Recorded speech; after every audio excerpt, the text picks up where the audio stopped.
The lamps are going out all across Europe. We shall not see them lit again in our lifetime.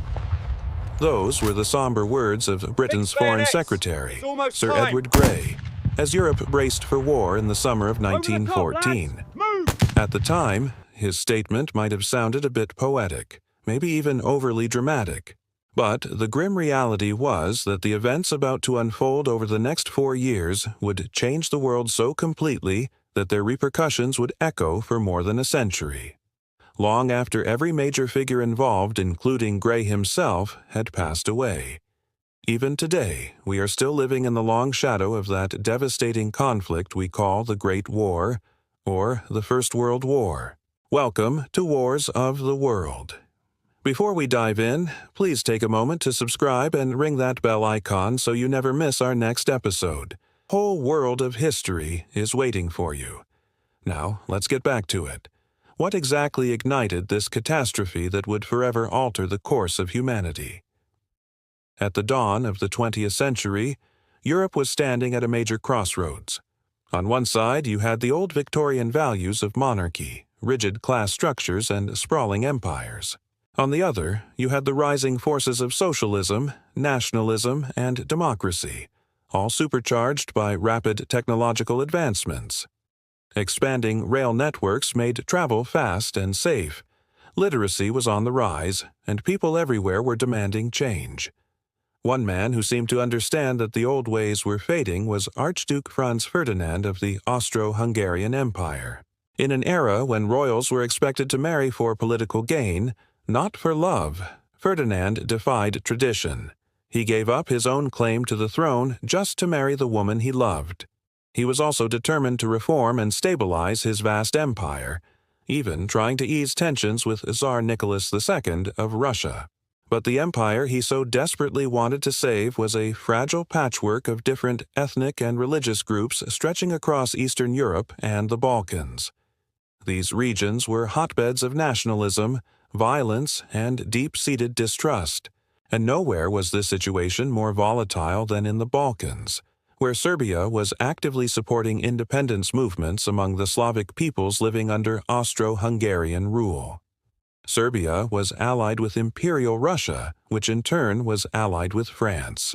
Russia saw the Serbs as their Slavic kin and had promised to defend them if Austria-Hungary ever attacked. Meanwhile, Austria-Hungary's most powerful ally was Germany. Now, Germany was one of Europe's youngest nations, only unified in 1871. But under Kaiser Wilhelm II, grandson of Britain, as Queen Victoria, it had quickly become an industrial powerhouse. The Kaiser, a proud and ambitious man, clung to outdated beliefs in militarism and empire. He was absolutely determined to make Germany a global superpower. To achieve this, he built up a massive army and navy, expanded colonial territories in Africa, China, and the Pacific, and crushed any sign of opposition at home. His aggressive policies set off an uncontrollable arms race across all of Europe. Britain, still the world's largest empire, relied on its mighty Royal Navy to protect its trade routes and colonies. For them, size mattered more than modernity. By the 1910s, Britain's AS fleet, though still the biggest, was a mix of state-of-the-art dreadnoughts and much older ships from a previous era. France, on the other hand, had one of the world's most formidable armies, over 777,000 professional troops and another 38,000 colonial soldiers. They were well equipped with modern machine guns, powerful artillery, and a growing number of aircraft. Then, to the east, Imperial Russia boasted the largest army on the planet, some 5.7 million men. However, much of its equipment was outdated, and its industrial base lagged far behind Germany's. The Kaiser was confident that his well-trained, technologically advanced forces could easily overcome Russia's massive but ill-equipped army, even if France decided to join the fight. Despite this frenzied military buildup, most European leaders still believed that a full-scale war would never actually happen. They trusted that their sheer military strength would act as a deterrent, keeping the peace. But just beneath the surface, revolution and terrorism were simmering across the continent. It was only a matter of time before a single spark would set all of Europe ablaze, and that spark was about to be lit. 1914. Europe is a powder keg, and everyone's holding a match. That inevitable spark finally came when Archduke Franz Ferdinand, heir to the Austro-Hungarian throne, decided to visit Bosnia, a province seething with nationalist unrest.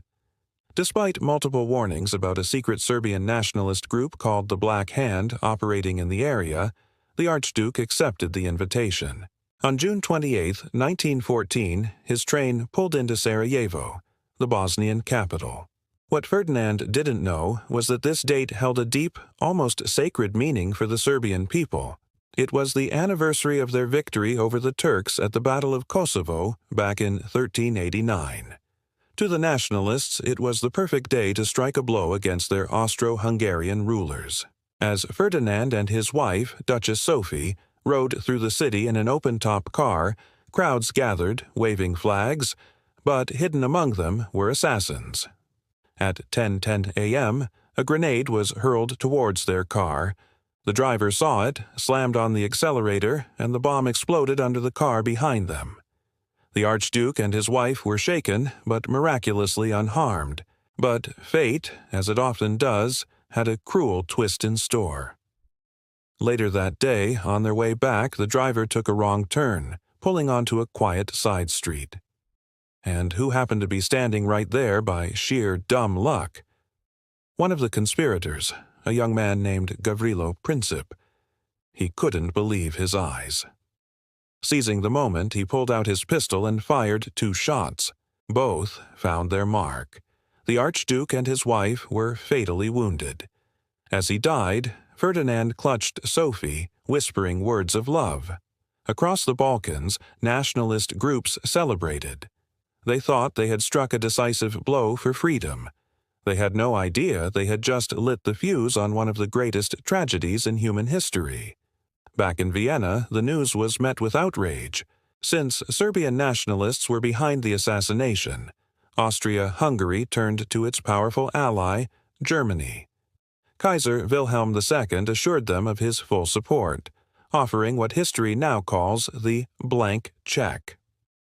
Secretly, though, the Kaiser was thrilled. He saw this as the perfect excuse to start the war he had long desired. He pushed Austria-Hungary to invade Serbia, convinced that even if Russia came to Serbia's aid, the Russian army was too disorganized and poorly equipped to be a real threat. He believed Germany and Austria-Hungary could crush Russia quickly, while also keeping France at bay. A swift victory would finally cement Germany's status as the undisputed superpower of Europe. But there was one major question mark. Great Britain. Britain's army was small, but its empire was vast, with forces from Australia, Canada, India, and New Zealand. And more importantly, its Royal Navy, the most powerful in the world, could cripple Germany's overseas trade and colonies. Even the Kaiser knew that fighting Russia, France, and the entire British Empire at once was a recipe for disaster. Britain, for its part, was playing it cool. They had grown closer to France in recent years, but they were deeply suspicious of Russia's ambitions. London refused to sign any formal treaty that would automatically drag them into a war over a squabble in the Balkans. Their agreement with France, the Entente Cordiale, was more of a gentleman's agreement than a binding military alliance. On July 23rd, exactly 1 month after the assassination, Austria-Hungary sent Serbia an ultimatum. It was so harsh that most of Europe saw it as impossible to accept. It contained 6 major demands, including the suppression of all anti-Austrian groups and, crucially, allowing Austro-Hungarian officials to lead the murder investigation on Serbian soil. It was widely believed that Germany had dictated these terms. Serbia, in a desperate position, appealed to Russia for help. But with time running out, they agreed to almost every single demand. They only refused the one clause that would have allowed foreign officials to operate within their borders, a direct violation of their sovereignty. But it wasn't enough. Pressured by Germany, Austria-Hungary declared war on Serbia on July 28, 1914. And just like that, the dominoes began to fall. Russia mobilized its massive army to defend its ally, Serbia. In response, Germany mobilized its own forces. On August 1st, the Kaiser declared war on Russia. The very next day, German and French troops clashed near the border town of Yonchuri. The first shots fired on what would become the Western Front. On August 3rd, Germany declared war on France. France immediately called on Britain for help. But London hesitated.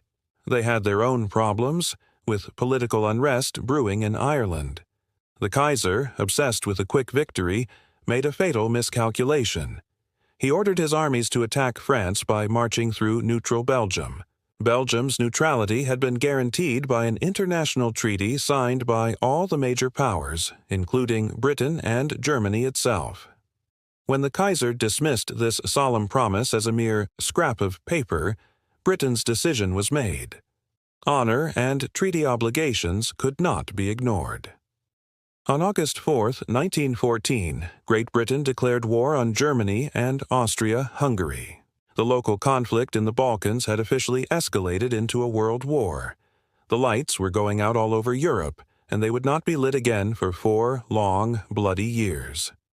The stage was set for a conflict of unimaginable scale and brutality, a war that would reshape the entire world. Just 3 days after the war began, on August 7, 1914, the first British soldiers landed in France, ready to join the fight. In these very early days, warfare was surprisingly mobile. The brutal, static trench lines that would later define the Great War hadn't been dug yet. Strategy was shifting by the hour, making reconnaissance absolutely vital. And new technology was on the verge of completely revolutionizing how wars were fought. While the first shots were being fired on the Western Front, Germany was secretly securing a new ally. The Ottoman Empire, enticed by Germany's early victories and promises of land, officially joined the conflict on October 28, 1914. They kicked things off by attacking Russian ports in the Black Sea. In response, Britain, France, and Russia declared war on them just a few days later, on November 4th. This new alliance of Germany, Austria-Hungary, and the Ottoman Empire became known as the Central Powers. Suddenly, the conflict wasn't just a European affair. It was spreading like wildfire across the globe, into Africa, the Middle East, and Asia. Barely a week after hostilities began, the German ship SS Pfalz was captured by Australian forces near Melbourne. That is over 8,000 miles away from where the war started in Serbia. A few days after that, British and French troops invaded and seized the German colony of Togoland in West Africa. The war had become truly global. For the first time in over 60 years, all the great powers of Europe were at war. The Industrial Revolution had transformed technology, and now, all those incredible advances were being weaponized for destruction. But here's the tragic part. Military tactics hadn't caught up. French soldiers were still marching into battle wearing bright blue coats and vibrant red trousers, making them tragically easy targets for enemy marksmen.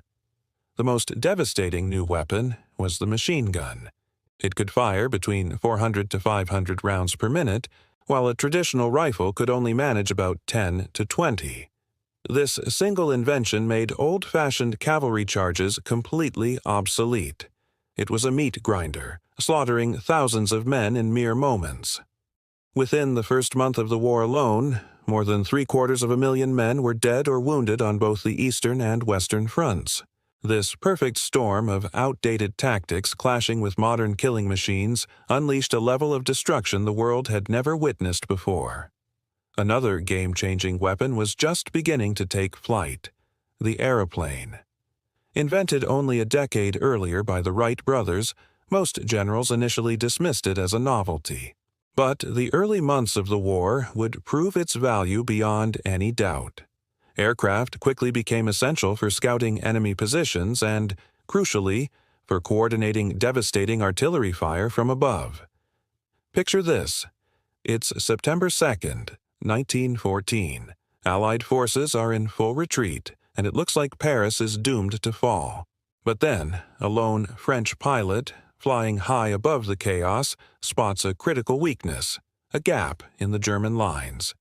He radios his discovery back to headquarters. This single piece of intelligence enabled a successful counterattack that not only saved the city, but quite possibly saved France itself from an early defeat. It was the first time in history that an airplane had decisively changed the outcome of a major battle. As these reconnaissance flights became more and more important, a new kind of conflict emerged in the skies. Pilots on both sides started trying to shoot each other down. At first, it was improvised and chaotic. They used whatever they could get their hands on: rifles, pistols, even trying to snag enemy planes with grappling hooks. The obvious solution was to mount a machine gun on the plane. But there was a huge problem. The propeller was right in the way. Early designs tried to solve this by placing the gun above the propeller or having a second crew member fire from behind it, which was awkward and ineffective. But then the Germans developed a brilliant innovation: a synchronization gear. This ingenious device timed the machine gun's fire so that the bullets would pass harmlessly between the spinning propeller blades. This gave birth to the first true fighter aircraft, turning the skies into a deadly new battlefield. From this new arena of combat, a new kind of hero emerged: the fighter pilot, the ace. These daring aviators became legends, celebrated for their skill and bravery. And the most famous of them all was a German pilot named Manfred von Richthofen, known to history as the Red Baron. With 80 confirmed kills, his bright red Fokker triplane became a symbol of dread for the Allies and a symbol of mastery for his countrymen. His name became synonymous with aerial combat, and the strategies he developed in the skies laid the foundation for modern air warfare for generations to come. The war was no longer just on land and sea. It was now a three-dimensional conflict, with deadly dogfights raging in the clouds above the trenches. Hello, everyone, and welcome back to our deep dive into the Great War. By the end of 1914, what many had hoped would be a short, decisive conflict had spiraled into a truly global catastrophe. The initial flurry of movement, the dashing cavalry charges, and the dreams of being home by Christmas had all dissolved into a grim, static reality. A vast scar had been carved across the face of Europe, the Western Front. Stretching from the cold waters of the North Sea all the way to the Swiss border, this was a continuous line of trenches, a muddy, bloody testament to a war that had lost all its romantic illusions. For the next 4 years, this would be the stage for unimaginable suffering, where millions of men would fight, endure, and ultimately perish. Between the opposing lines of trenches lay a desolate, terrifying expanse known as No Man's Land. It was a landscape straight out of a nightmare, torn apart by relentless shell fire, choked with tangled webs of barbed wire, and littered with the haunting silhouettes of the fallen. This was where the true, industrialized horror of the war began to show its face. Both sides dug in, not to advance, but simply to hold their ground. At first, the trenches were little more than hastily dug ditches, crude furrows in the earth reinforced with splintered wooden planks. But as weeks turned into months, they evolved into complex subterranean networks, complete with fortified dugouts for shelter, command posts to direct the slaughter, and winding communication trenches to ferry men and supplies to the front. But even the most well-constructed trench was a living hell. Soldiers stood for days on end, knee-deep in a thick, cold slurry of mud and water. The trenches were infested with rats, grown fat on the rations of the living and the bodies of the dead. Lice were a constant torment, spreading disease and misery. The air itself was a foul mixture, thick with the stench of decay, gunpowder, and unwashed bodies. When the rains came, everything turned to sludge, making movement a Herculean effort. In the winter, the bitter cold brought a new enemy, frostbite, which crippled thousands. A particularly dreaded affliction was trench foot, a gruesome condition caused by prolonged exposure to the damp and cold. It would cause a soldier's feet to swell, go numb, and then rot, often leading to amputation as the only recourse. In this grim world, sleep was a luxury few could afford, and fear was a constant companion. Death could arrive in an instant, without warning. It could come from the crack of a sniper's rifle, the earth-shattering explosion of an artillery shell, or, in a horrifying new development, from a silent, creeping cloud of gas. The war was about to take an even darker turn. On April 22, 1915, during the Second Battle of Ypres in Belgium, something unprecedented happened. German forces released a thick, greenish-yellow cloud that drifted slowly across no man's land towards the Allied lines. This was chlorine gas, the world's first mass deployment of a chemical weapon. The effect was immediate and terrifying. Allied soldiers began choking and gasping for air as the toxic fumes seared their lungs. Panic ripped through the trenches as men, blinded and suffocating, abandoned their posts, clutching desperately at their throats and eyes. The age of chemical warfare had begun. Soon, both sides were racing to develop their own deadly chemical agents, like the insidious phosgene and the agonizing mustard gas, which caused horrific blisters on the skin and in the lungs. In response, millions of gas masks were hastily manufactured and distributed. But these weapons, despite their profound cruelty, rarely proved decisive in battle. Instead, they added a new and deeply personal layer of psychological terror to a conflict that was already a waking nightmare. Now, not even the air you breathed could be trusted. Far from the muddy fields of France and Belgium, the war was igniting conflicts across the globe. In the Middle East, the vast but weakening Ottoman Empire found itself under assault from British-led campaigns aimed at dismantling its centuries-old control over Arab lands. In 1915, this led to one of the most infamous operations of the war, the Gallipoli Campaign. A huge force of British and Anzac troops that the Australian and New Zealand Army Corps launched an ambitious amphibious invasion. Their goal was to land on the Gallipoli Peninsula, fight their way to Constantinople, modern-day Istanbul, and knock the Ottoman Empire out of the war, thereby opening a vital supply route to their ally, Russia. But the plan was a catastrophe from the very beginning. The landings were plagued by poor intelligence, a complete underestimation of the rugged, unforgiving terrain, and, most importantly, the fierce and determined resistance of the Ottoman defenders. For 8 long, brutal months, the Allies threw themselves against the Turkish defenses, gaining little more than a few bloody footholds. The fighting was savage, with both sides suffering immensely from combat, disease, and the harsh conditions. Finally, admitting defeat, the Allies withdrew. They left behind over 250,000 casualties. For the Ottoman Turks, Gallipoli became a powerful symbol of national pride and heroic resistance. For the Allies, it was a brutal, costly lesson in the folly of hubris and the price of underestimating your enemy.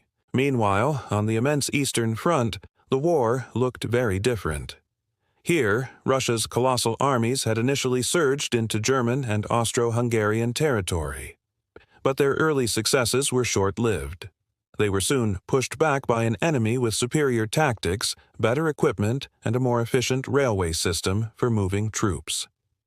The Battle of Tannenberg in August 1914 was a catastrophic defeat for the Russians, resulting in the capture of over 90,000 soldiers and the virtual destruction of an entire army.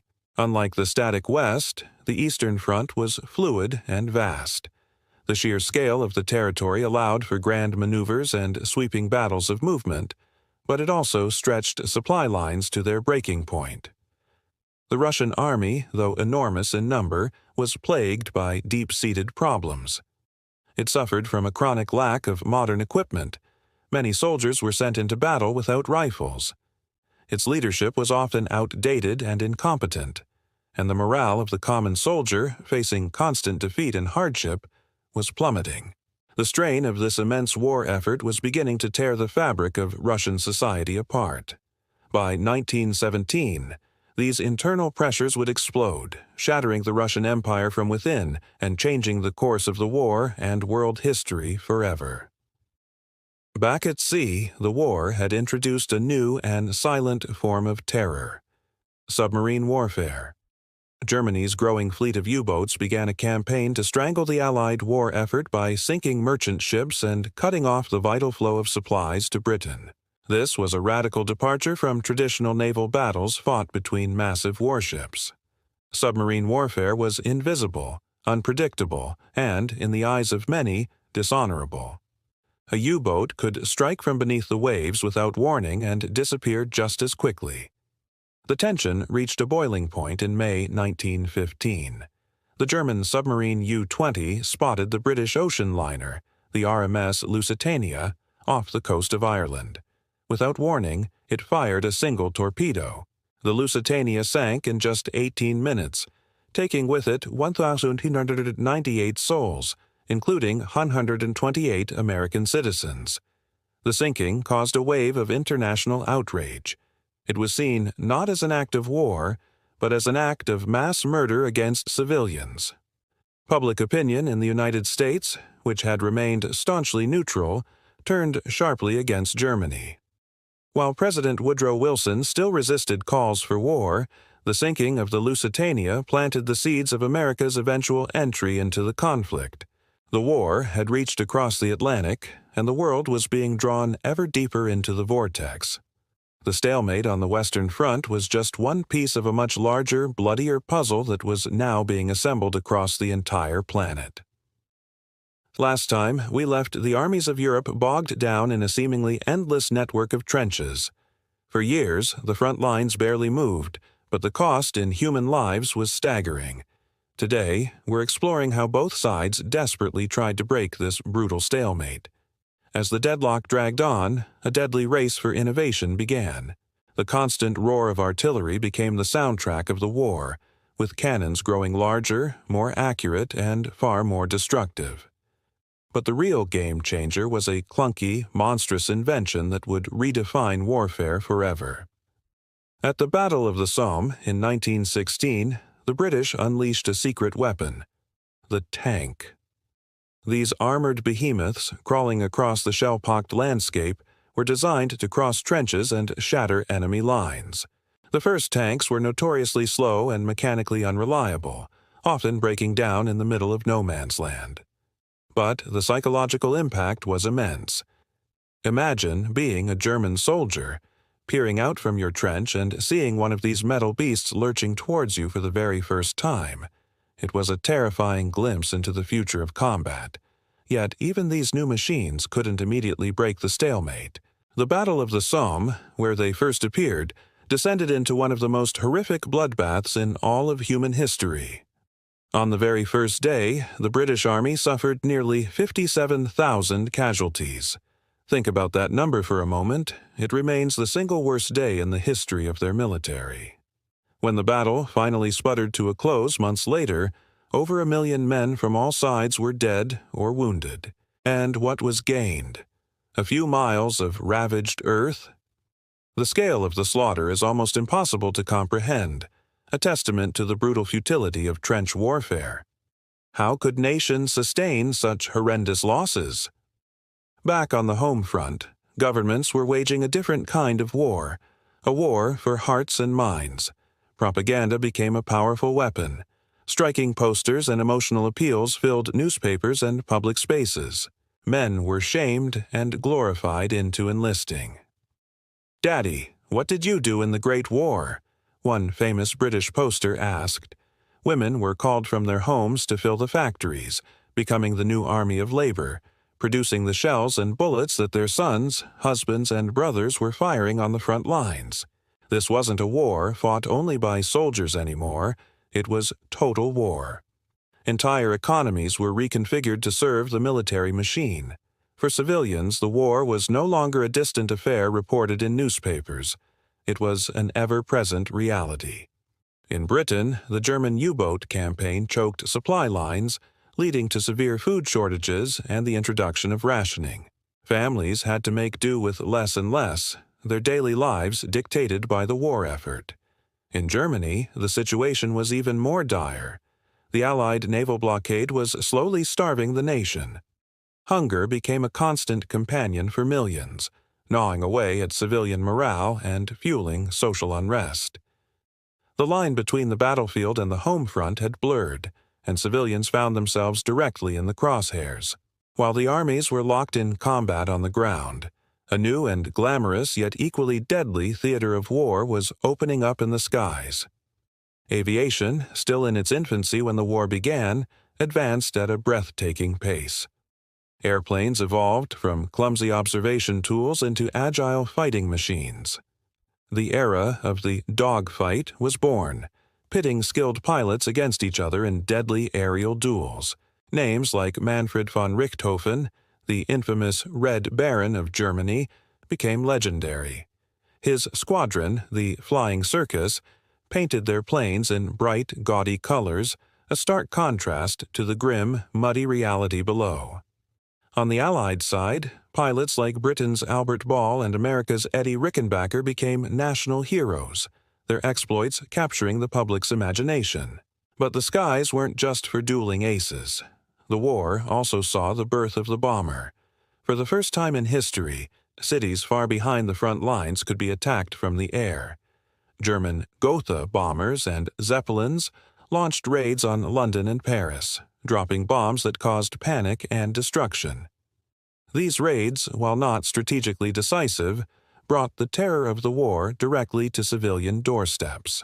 The wail of an air raid siren became a chilling new sound in the urban landscape, a reminder that nowhere was truly safe.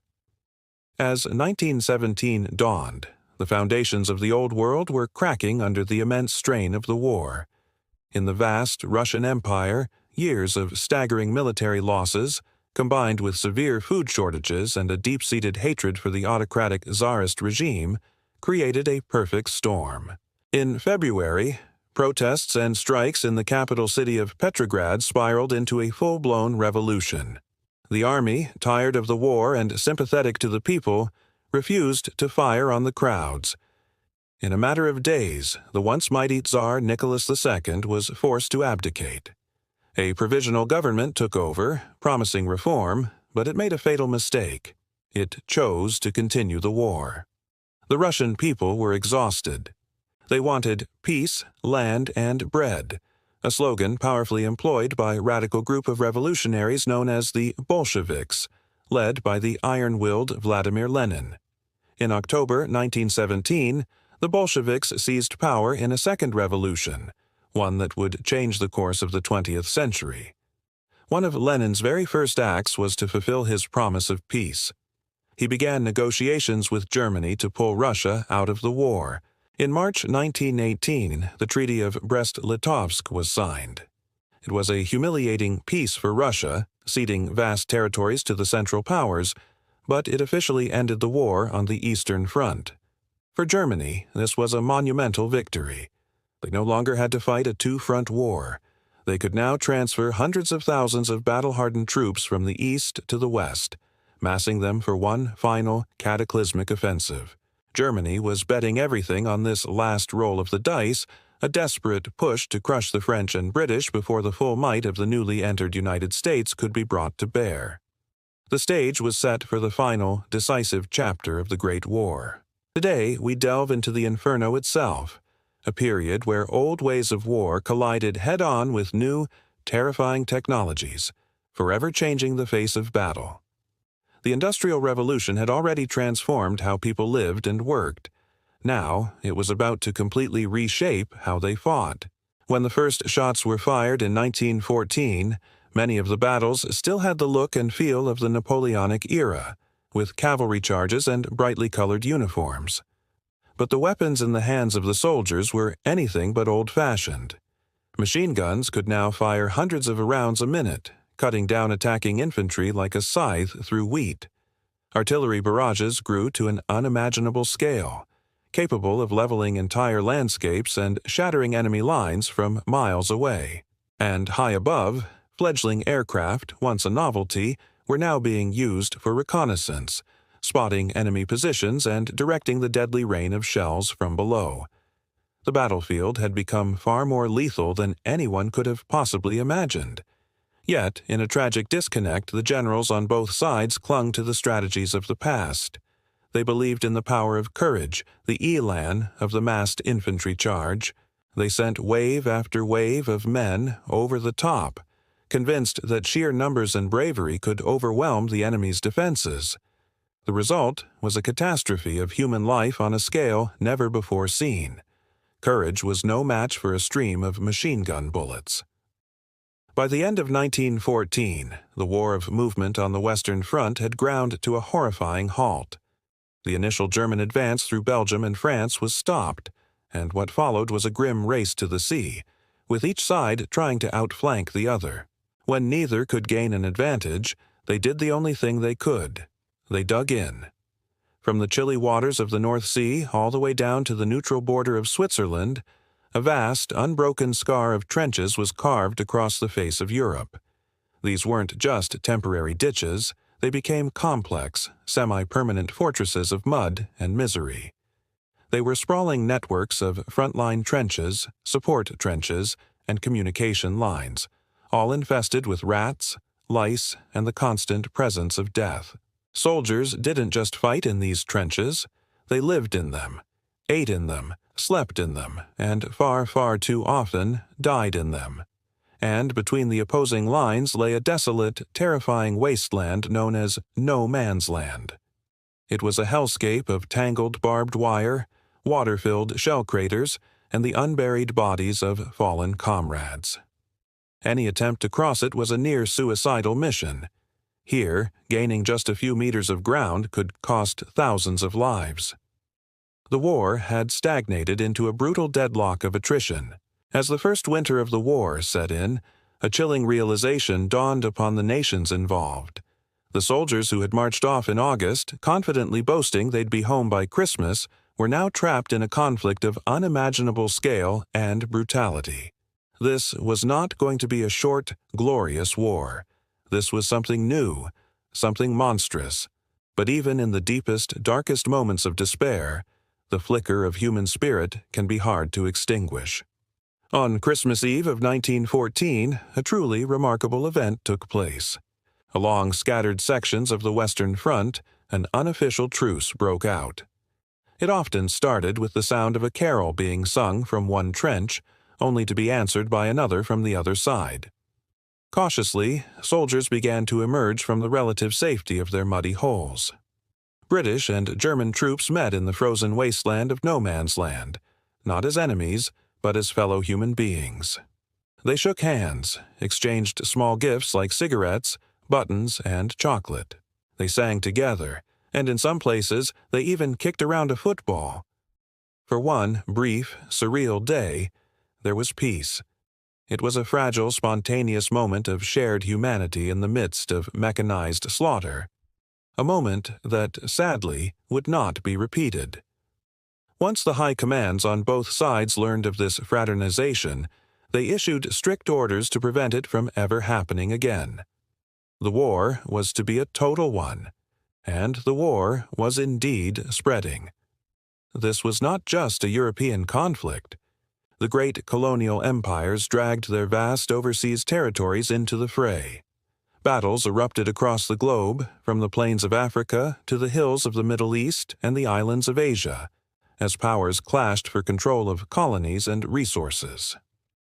In 1915, the map of alliances shifted again when Italy, previously neutral, joined the Allied powers.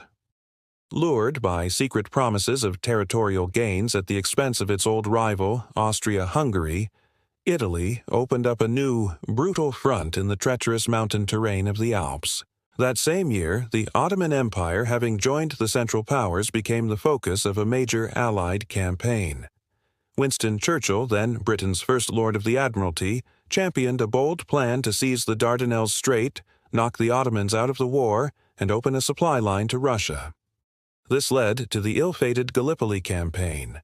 Allied forces, comprised largely of brave soldiers from Australia and New Zealand, the Anzacs, as well as British and French troops, landed on the Turkish peninsula. They were met with ferocious resistance from Turkish forces defending their homeland. The fighting on the steep cliffs and narrow beaches of Gallipoli was exceptionally brutal and ultimately futile.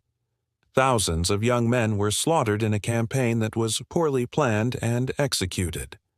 The staggering losses at Gallipoli would leave a deep scar, becoming a defining moment in the national identities of both Australia and New Zealand, forging a sense of nationhood in the crucible of fire and sacrifice. While armies bled in the mud and on the cliffs, another war was raging on the high seas. The British Royal Navy, still the most powerful in the world, established a crushing naval blockade of Germany. This hunger blockade aimed to cut off all vital supplies, not just of war materials, but of food, slowly strangling Germany's economy and its civilian population. Germany's response was a new and terrifying weapon, the U-boat or submarine. In a campaign of unrestricted submarine warfare, German U-boats began to stalk the shipping lanes, sinking Allied and even neutral merchant vessels without warning. Their goal was to starve Britain into submission before the blockade could do the same to Germany. This deadly underwater strategy led to one of the most infamous events of the war. On May 7, 1915, the British passenger liner, the RMS Lusitania, was sailing from New York to Liverpool. Without warning, it was torpedoed by a German U-boat off the coast of Ireland. The massive ship sank in just 18 minutes. Nearly 1,200 people lost their lives, including over 100 American citizens. The sinking of the Lusitania caused a wave of international outrage, particularly in the United States. While Germany argued the ship was carrying munitions, a claim later proven true, the world saw an act of barbarism against unarmed civilians. This single event dramatically shifted public opinion in America. It didn't bring the U.S. into the war immediately, but it planted the powerful seeds of anti-German sentiment that would eventually grow, pulling the neutral giant across the Atlantic into the world's greatest conflict. The war was only getting bigger and bloodier. Today, we're journeying into the heart of the conflict, the year 1916. If you thought the war was brutal before, 1916 would redefine the very meaning of slaughter. This was the year the war of attrition reached its terrifying peak, a year of titanic battles that would leave scars on the landscape and the human soul for generations to come. The year began with a storm of steel descending upon a small French fortress town, Verdun. The German plan, codenamed Operation Judgment, was simple and utterly ruthless. To bleed the French army white.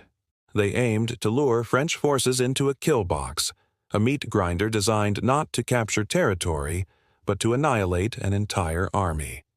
The German Chief of Staff, Erich von Falkenhayn, believed that by focusing overwhelming firepower on a point of national pride, he could force France to throw every available man into the furnace, until there were no men left.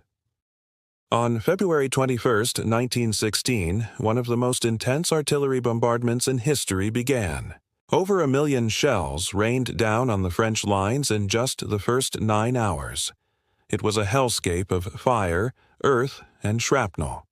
The soldiers who survived described the ground trembling constantly, the air thick with poison gas and the screams of the wounded. One soldier wrote, "To die from a bullet is to die. To be torn apart by a shell is to cease to exist." Yet, against all odds, the French held. Under the command of General Philippe Pétain, a new spirit of defiance was forged. His famous order of the day became the rallying cry for a nation. Courage, on les aura. Courage, we shall get them. This spirit was embodied by the constant rotation of troops along a single, vital supply road, nicknamed La Voie Sacrée, or the Sacred Way. Day and night, a continuous line of trucks ferried fresh troops and supplies in, and brought the exhausted and the wounded out. This logistical miracle kept the defense alive.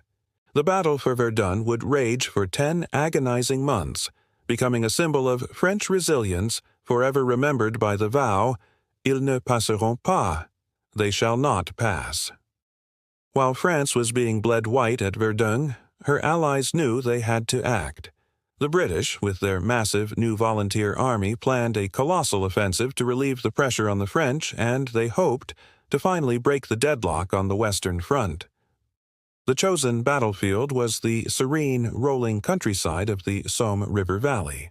For 7 days, Allied artillery pounded the German lines in the heaviest bombardment of the war up to that point.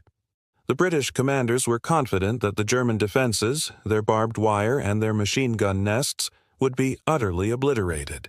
They told their men they could simply walk across no man's land and take the empty trenches. On the morning of July 1st, 1916, at 7:30 a.m., whistles blew all along the British line. Tens of thousands of soldiers, laden with heavy gear, climbed out of their trenches and began to advance at a walking pace, just as they had been instructed. But the German defenses had not been destroyed. Deep underground in fortified bunkers, the German soldiers had weathered the storm. As the British troops advanced, the Germans emerged, set up their machine guns, and unleashed a devastating torrent of fire. What followed was a massacre. The British soldiers were mown down in waves. The first day of the Somme was, and remains, the single bloodiest day in the history of the British military.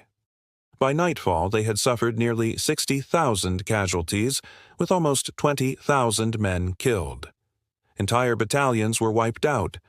PALS battalions, men who had enlisted together from the same towns and factories, died together in the fields of northern France. The shock and grief that rippled back home was immeasurable. The Battle of the Somme didn't end on that horrific first day. It ground on for another 4.5 months, a brutal, muddy struggle for inches of ground. It was here that a new weapon of war made its terrifying debut: the tank. Though clumsy and unreliable, these iron beasts crawling across the battlefield signaled a new era in warfare.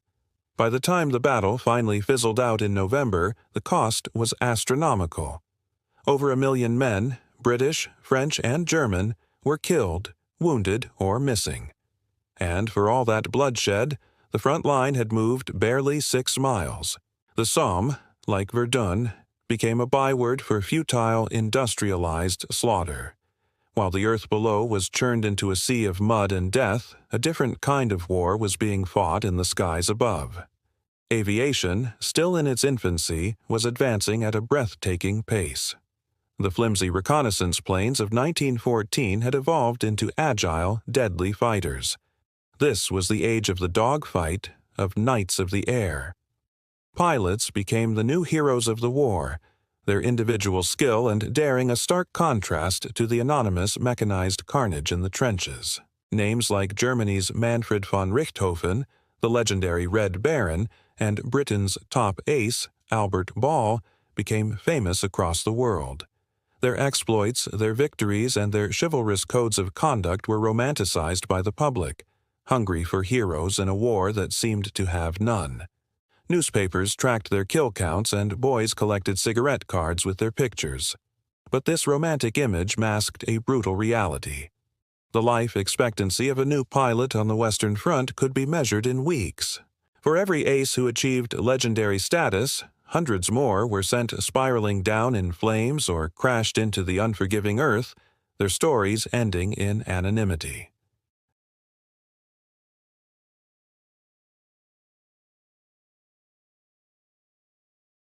By 1916, the war was no longer confined to the battlefields. It had consumed every aspect of life on the home front.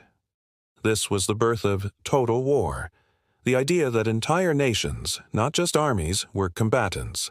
Economies were completely re-engineered to serve the war machine.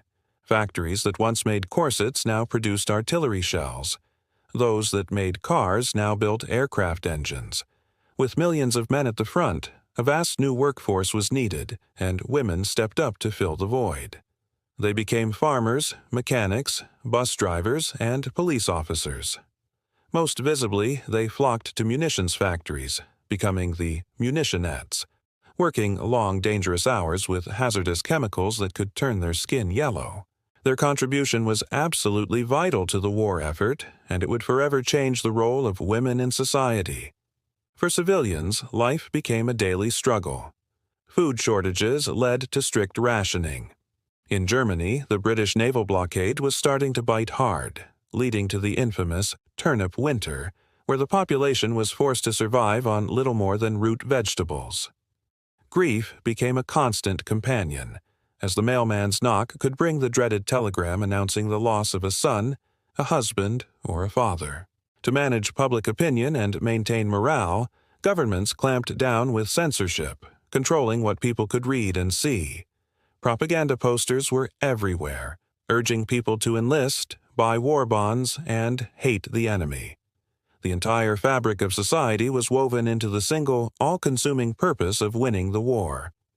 As 1916 drew to a close, the world was a darker place. The great empires that had entered the war with such confidence were beginning to crumble under the strain. The Austro-Hungarian and Ottoman empires were teetering, while Russia was simmering on the verge of revolution. A generation of Europe's youth was being systematically annihilated in the mud of France and the fields of Eastern Europe. The initial optimism of 1914 was a distant, almost laughable memory. The lamps that British Foreign Secretary Sir Edward Grey had spoken of, the ones going out all over Europe, were now long extinguished. The world had sunk into a seemingly endless night of conflict with no dawn in sight. The sacrifices of 1916 were immense, but the end of the war was still years away. By 1917, the world was bleeding. The conflict, once expected to be over by Christmas, had morphed into a relentless, grinding war of attrition. 3 long years of slaughter had passed, leaving millions dead and entire nations on the brink of collapse. The optimism of 1914 was a distant, bitter memory. Now, desperation and exhaustion hung heavy over Europe, and the world was about to change forever. Across the continent, the home fronts were cracking under the immense strain. In cities from Berlin to London, food was scarce, and the constant news of casualties had hollowed out a generation. The great empires of Germany and Austria-Hungary, which had marched into war with such confidence, were now beginning to fracture from within. The very fabric of society was tearing. In the trenches, the soldiers had reached their breaking point. In the French army, widespread mutinies erupted. Men who had endured years of hellish conditions refused to be sent on any more suicidal, over-the-top charges. They weren't cowards, they were survivors who had simply had enough. Back in Britain, the public mood had also soured. Strikes and protest became common as ordinary people, weary of the endless sacrifice, began demanding peace. Yet, despite the growing chorus of dissent, the leaders of Europe remained locked in their death grip, determined to fight to the bitter end, if only to justify the horrifying cost already paid. But nowhere was the strain more catastrophic than in the vast Russian Empire. Years of devastating defeats, staggering casualties, and gross mismanagement by the government had utterly destroyed any faith in Tsar Nicholas II. The people were starving, the soldiers were demoralized, and the system was rotten to its core. In early 1917, the dam finally broke. Revolution exploded onto the streets of the capital, Petrograd.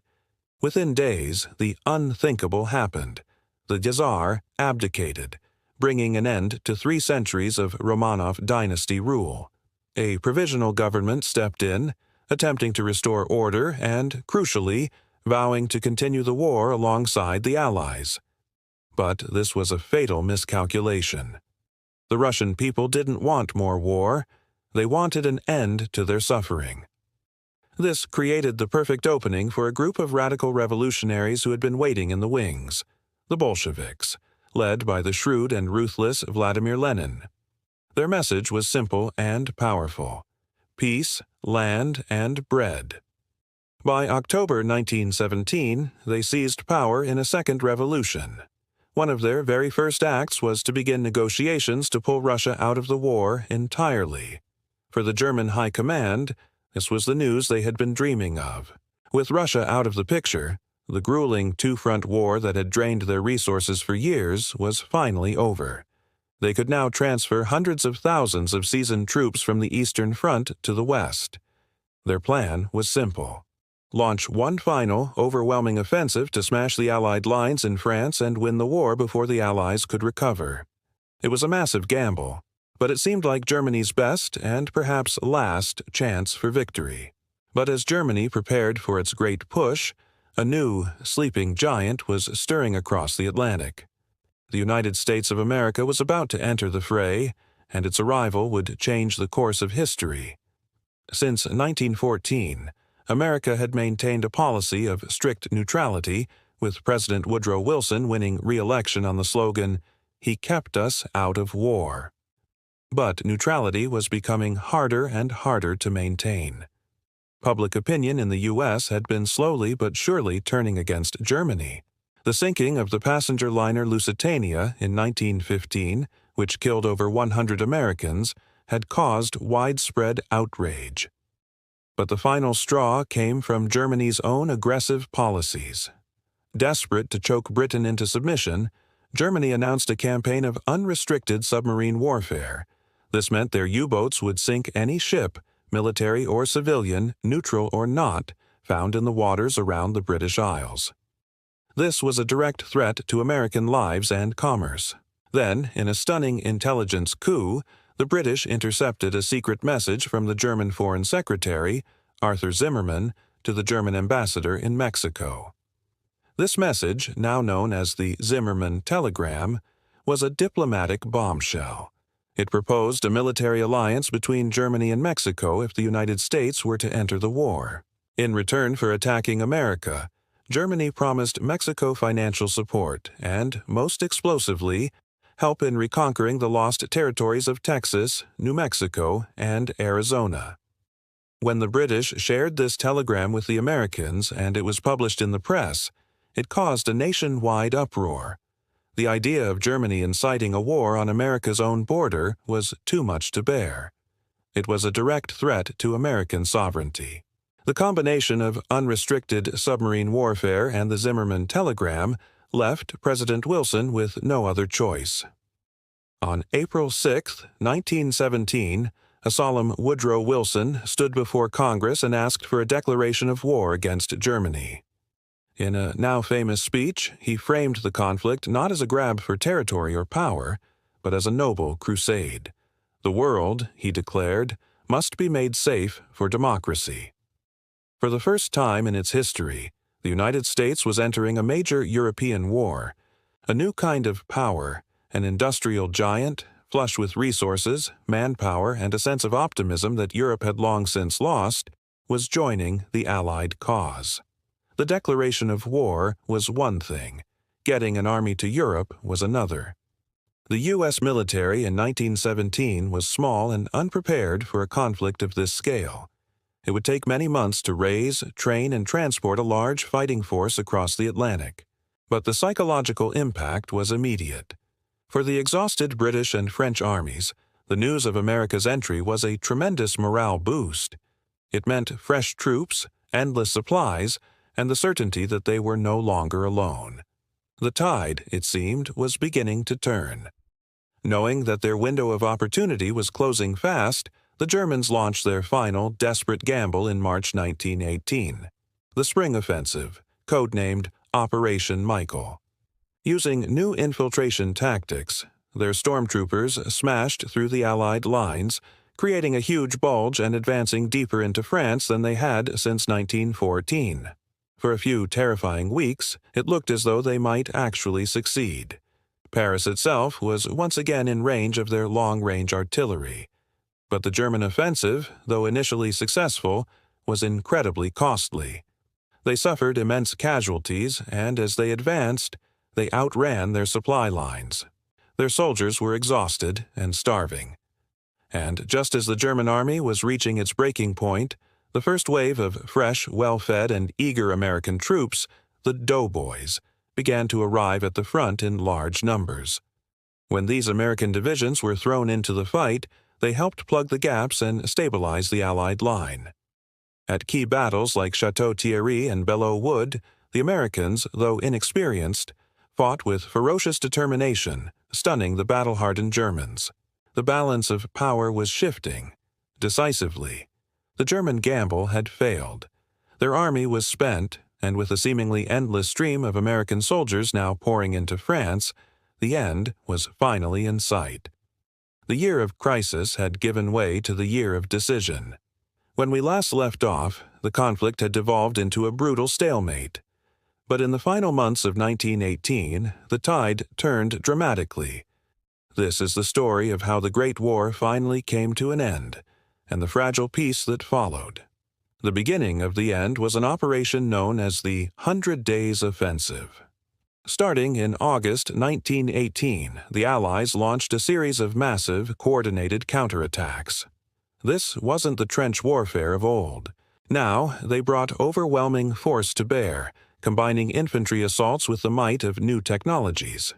Tanks, hundreds of them, rumbled across no man's land, shattering German defenses that had stood for years. Above, squadrons of airplanes controlled the skies, strafing enemy positions and providing crucial reconnaissance. This was modern, combined arms warfare, and the German army, exhausted and demoralized after their failed spring offensives, simply couldn't cope. For the first time in years, the Western Front was no longer a static line of trenches. The front lines were moving, and they were moving eastward. The Allies pushed the German army back, kilometer by kilometer, liberating town after town in France and Belgium that had been under occupation since 1914. The advance was relentless, a rolling wave of steel and men that the Germans could slow but never stop. The psychological impact was just as devastating as the physical one. After 4 years of holding their ground, German soldiers were now in full retreat. Morale plummeted. As the German army buckled on the Western Front, the Central Powers alliance began to crumble from within. It was like a domino effect. Bulgaria was the first to fall, signing an armistice in late September. Then, the once mighty Ottoman Empire, facing defeats in the Middle East and pressure from Allied forces, surrendered at the end of October. The most significant collapse was that of Austria-Hungary. The diverse ethnic groups within the empire, long seeking independence, saw their chance. Revolutions and declarations of independence erupted across its territories, and the Habsburg monarchy, which had ruled for centuries, simply dissolved. By early November, Austria-Hungary was no more, its army ceasing to exist as a coherent fighting force. Germany was now utterly alone, surrounded by enemies and with no allies left to call upon. The writing was on the wall. Back in Germany, the home front was collapsing just as surely as the military front. Years of the British naval blockade had led to severe food shortages. The German people were starving, and their patience had run out. Discontent boiled over into open rebellion. It began in late October with sailors in the German High Seas Fleet. Ordered to set sail for a final suicidal battle against the Royal Navy, they refused. Their mutiny in the port cities of Kiel and Wilhelmshaven was the spark that lit the fuse of revolution. The unrest spread like wildfire. Workers went on strike, soldiers abandoned their posts, and revolutionary councils inspired by the Bolsheviks in Russia sprang up in cities across the country. The streets of Berlin filled with protesters demanding an end to the war and the abdication of the Kaiser. The social fabric of the German Empire was tearing apart. Faced with revolution at home and military defeat abroad, Kaiser Wilhelm II, the proud monarch who had dreamed of German dominance, had no choice. On November 9th, he abdicated the throne and quietly fled into exile in the Netherlands. The German monarchy was finished. A new republic was declared, and its first, most urgent task was to sue for peace. Delegates were sent to negotiate with the Allied Supreme Commander, Marshal Ferdinand Foch of France. The meeting took place in a railway carriage in the forest of Compiègne. The terms were harsh, essentially a surrender. Germany had to evacuate all occupied territory, hand over vast quantities of military equipment, cannons, machine guns, airplanes, and its entire navy, and accept Allied occupation of the Rhineland. There was no room for negotiation. The German delegation had no choice but to accept, and so, on the 11th hour of the 11th day of the 11th month, 1918, the armistice was signed. All along the Western Front, the guns, which had roared almost continuously for over 4 years, finally fell silent. A strange, eerie quiet descended over the battlefields. Soldiers cautiously climbed out of their trenches, some staring in disbelief at the men they had been trying to kill just moments before. In cities like London, Paris, and New York, delirious crowds poured into the streets to celebrate. The war, the Great War, the war that had consumed a generation, was over. But the joy of victory was overshadowed by the sheer scale of the devastation. The cost was staggering, almost beyond comprehension. Over 16 million people, soldiers and civilians, were dead. Millions more were wounded, maimed, or psychologically scarred for life. The lost generation. Entire regions of France and Belgium were a wasteland of churned mud, shattered forests, and ruined villages. The economic toll was immense, leaving nations bankrupt and facing a long, difficult road to recovery. The political map of Europe was also completely redrawn. The war had swept away 4 great empires: the German, the Austro-Hungarian, the Ottoman, and the Russian. In their place, a host of new countries emerged, from Poland and Czechoslovakia to Yugoslavia and Finland. The old world order, dominated by few European monarchies, was gone forever. From the ashes of this destruction, the victors, primarily Britain, France, and the United States, sought to build a new world. In 1919, leaders gathered at the Palace of Versailles outside Paris to hammer out the formal peace treaties. U.S. President Woodrow Wilson came with a vision for a peace without victory, and a new international body, the League of Nations, to prevent future wars. However, the other Allied leaders, particularly Georges Clemenceau of France, had different priorities. France had suffered immensely and was determined to punish Germany and ensure it could never again threaten its neighbors. The resulting Treaty of Versailles was a compromise, but one that leaned heavily towards punishment. Germany was forced to accept full blame for the war through the infamous War Guilt Clause. It lost significant territory, its colonies were taken away, and its military was severely restricted. Most crippling of all were the massive financial reparations it was ordered to pay to the Allies, a sum so large it would cripple the German economy for years to come. For the German people, the treaty was seen as a national humiliation, a diktat, or dictated peace. They felt they hadn't been defeated on the battlefield, but had been stabbed in the back by politicians and revolutionaries at home. This sense of betrayal and resentment festered throughout the 1920s and 30s. It created fertile ground for extremist political movements, most notably the Nazi Party, which promised to tear up the treaty and restore German honor. In this way, the war to end all wars did nothing of the sort. Instead of securing a lasting peace, the flawed Treaty of Versailles planted the seeds for an even more terrible conflict. The First World War didn't resolve the world's problems. It merely set the stage for the Second. In 1914, on the eve of the war, British Foreign Secretary Sir Edward Grey had famously remarked, "The lamps are going out all over Europe.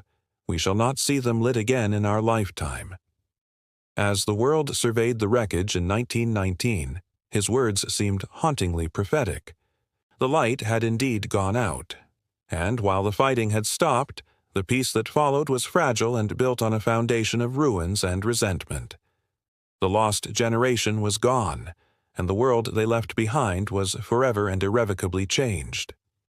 Thank you for joining me on this journey through the end of the Great War. It's a somber but crucial part of our history. If you found this video informative, please give it a like, subscribe to the channel, and hit that notification bell so you do not miss our future explorations of history, its most pivotal moments. See you next time.